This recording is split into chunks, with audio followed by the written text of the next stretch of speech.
That's me! Hey YouTube, today's movie comes to me as a request from my friend Phil. Although you begin to wonder how much of a friend he really is if he's requesting this movie.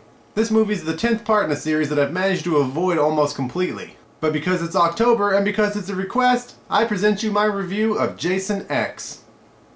YouTube, there are only two things that the town of Crystal Lake does: summer camps and research facilities. And it doesn't do either one of them well.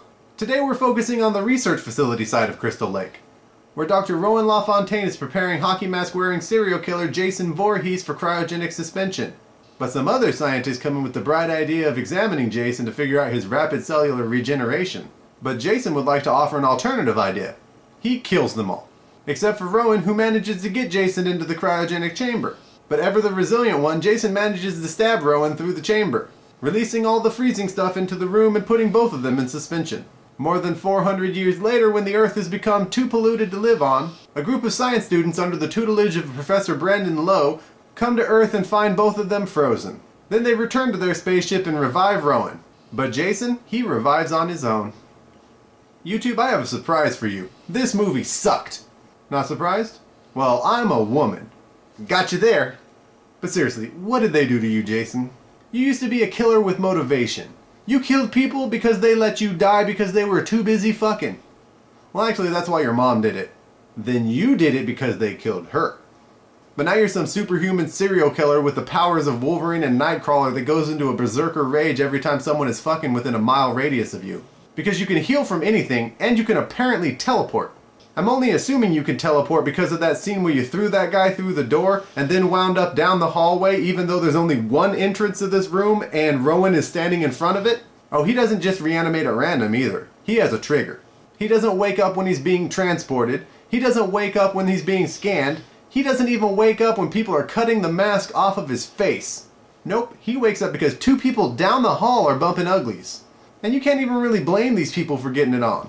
Most of the women on this spaceship were nearly naked and almost all of them acted like they were dying for the D. They must have been mixing their air supply with Spanish fly or something. I would have to say that the dialogue in this movie did more damage than Jason Voorhees has ever done. Most of it's just exposition is not really worth paying attention to. But some of the times they would hit you with a cheesy line that was so bad it was like a machete to the gut. Like when Jason throws that guy over the handrail and he lands on that giant corkscrew that serves no purpose whatsoever. Should his teammate really report the situation by saying, "He's screwed"? You're military people. You're supposed to be closer than family. But you're going to make the worst joke possible when you find one of your teammates dead? And if you're going to do that, why stop there? Why was there no joke for when you found the guy with the broken neck? Why not say, he's on crack? He's up to his neck in debt, which is to say it's broke. I couldn't really tell if this movie was failing to be a comedy or failing to be a horror movie. I mean, hell, just look at the music they played when Jason woke up. They were serious! If the movie was trying to be a horror movie, it really couldn't pull off the look of it very well. I mean, I appreciated that all the chicks on the space station dressed really sexy. It makes me really excited for the future of fashion, assuming we get rid of the fat chick problem. But I at least would have appreciated if a few of them got naked and stopped teasing it. There was one sex scene and one pair of fake boobs. And I don't even mean fake in the good wholesome silicone way. I mean fake in that they belonged to a robot and the nipples fell off. There was even one quasi-sex scene where the dude was more naked than the chick was. I could have done without that. It was pointless, it wasn't funny, and it was gross. And speaking of gross, since they obviously weren't paying attention to anything else in this movie, they at least had to do the gore right? If the danger room type sequence was anything to go off of, no. I couldn't tell if the CG in there was intentionally shitty to indicate that it was fake, or if it was just shitty because it was a shitty movie. But it's my assumption that everything in this movie is this shit. Even the gore wasn't anything special, just your regular stabs and decapitations. And that fight with the robot at the end of the movie was just goofy. I guess if there was one good thing to say, it would be that the armor kind of looks like Isaac Clarke's out of Dead Space. On the other hand, the tiny spaceships they fly around in look more like the pieces from the game Sorry. No surprise here, but the performances were pretty lackluster as well.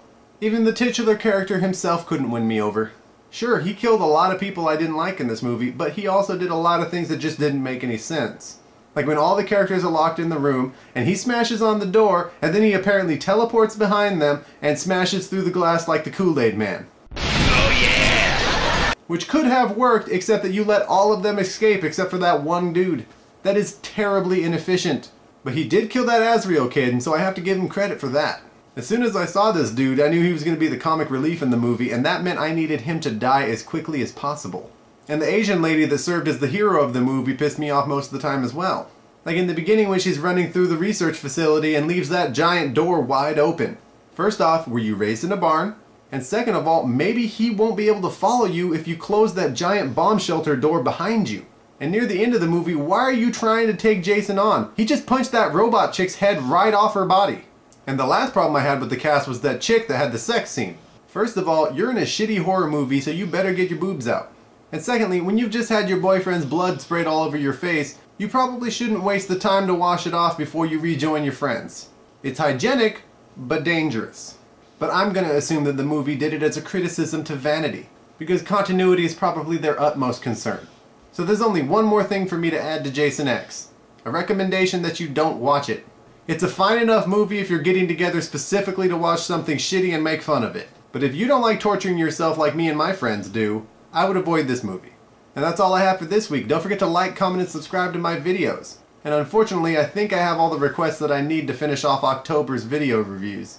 But if you'd like me to review anything else, don't forget to leave it in the comments below or on my Facebook fan page. So for now, my name is Robert, and Jason X has just been reviewed.